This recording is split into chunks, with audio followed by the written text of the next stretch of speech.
Halo semuanya, selamat datang di podcast saya hari ini.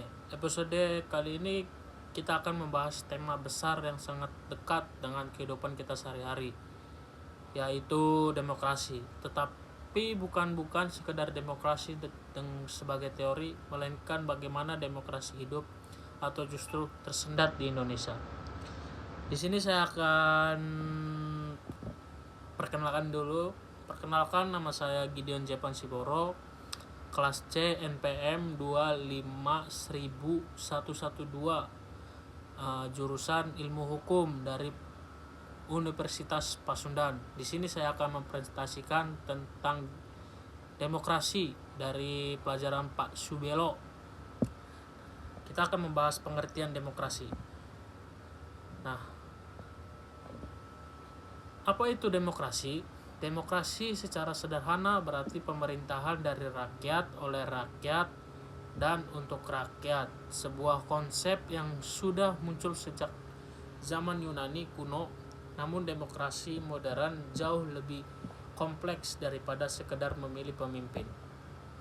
Demokrasi modern mencangkup hak asasi manusia, kebebasan berpendapat dan pers, keadilan hukum, pemilu yang jujur dan adil, pembatasan kekuasaan, transparan pemerintahan. Artinya demokrasi tidak hanya soal voting, tetapi sebuah sistem yang memastikan rakyat bisa berpartisipasi dengan mengontrol kekuasaan. Selanjutnya, apa itu demokrasi liberal versus demokrasi Pancasila? Perbandingan ini penting karena Indonesia tidak 100% mengadopsi model barat, tetapi menguasainya dengan karakter bangsa. Demokrasi liberal barat ciri-cirinya meliputi penekanan kuat pada kebebasan individu, kompetisi politik yang sangat terbuka, kekuasaan dibatasi secara ketat, voting sebagai mekanisme utama pengambilan keputusan, minimnya peran negara dalam moral adat dan nilai sosial. Kelebihannya itu perlindungan HAM kuat, masyarakat bebas mengkritik.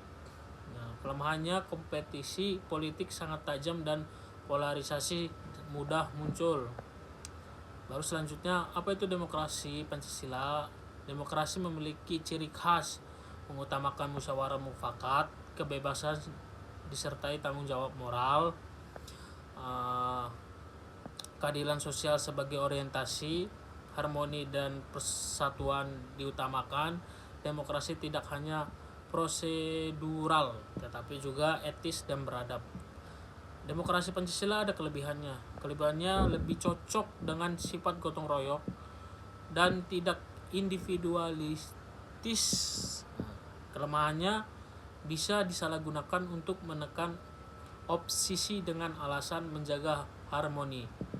Selanjutnya, apa tantangan sinkronisasi ketika di Indonesia berada di dunia global yang liberal namun menggunakan model Pancasila? Muncul ketegangan antara kebebasan versus ketertiban, hak individu versus nilai kolektif, kritik keras versus budaya sopan santun sosial. Selanjutnya, apa itu demokrasi Indonesia dari Orde Lama sampai Reformasi? Perjalanan demokrasi kita sangat dinamis. Orde Lama itu demokrasi berubah menjadi demokrasi terpimpin dengan sentralisasi kekuasaan dan melemahnya check and balance. Yang di Orde Baru itu mengklaim menjalankan demokrasi Pancasila, tetapi praktiknya otoriter.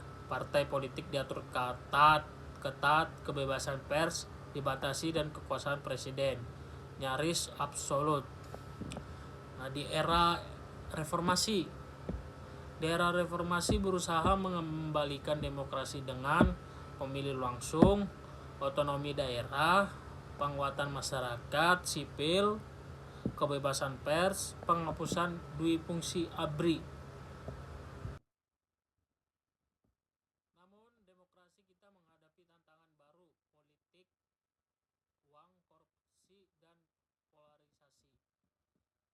Baru selanjutnya, Apa itu media sosial dan demokrasi digital?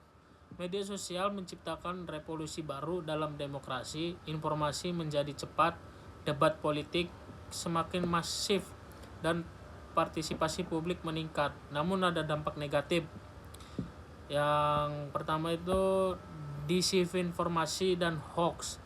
Hoax menyebar lebih cepat daripada klarifikasi. Ini melemahkan rasionalitas publik. Polarisasi algoritma media sosial memperkuat echo chamber. Orang hanya melihat konten yang sejalan dengan keyakinannya. Selanjutnya, politik emosional. Perdebatan menjadi dangkal dan penuh amarah, bukan deliberatif seperti nilai musyawarah Pancasila. Serangan terhadap aktivis, jurnalis, dan oposisi. Hal ini membujuk kualitas kebebasan berpendapat. Maka demokrasi Indonesia membutuhkan literasi digital, regulasi yang adil, dan partisipasi publik yang cerdas. Selanjutnya, apa itu politik identitas dan dampaknya? Politik identitas bukan hal baru, tetapi menjadi semakin kuat di era media sosial. Dampaknya membelah masyarakat berdasarkan agama, suku, atau kelompok politik, memperlemah persatuan nasional yang merupakan inti demokrasi Pancasila, menggeser fokus politik di isu-isu kebijakan menjadi sentimen emosional, menjadi alat mobilisasi masa dalam kampanye politik. Politik identitas tidak selalu buruk, tetapi ketika dipakai untuk memecah belah, ia menjadi ancaman serius bagi demokrasi. Selanjutnya, apa tantangan masa depan demokrasi Indonesia? Yang pertama, polarisasi yang harus meningkat. Jika tidak diatasi, masyarakat bisa berbagi dalam blok-blok ekstrem. Terus yang kedua, politik uang yang merusak kualitas pemimpin. Pemimpin yang terpilih karena uang cenderung koruptif. Yang ketiga, lemahnya integritas lembaga hukum. Ketika hukum tidak dipercaya, demokrasi melemah. Yang keempat, partisipasi publik yang rendah setelah pemilu. Banyak warga hanya peduli saat masa kampanye. Yang kelima, krisis kepercayaan pada partai politik. Partai dianggap tidak transparan dan tidak mewakili rakyat. Yang keenam, tantangan teknologi baru.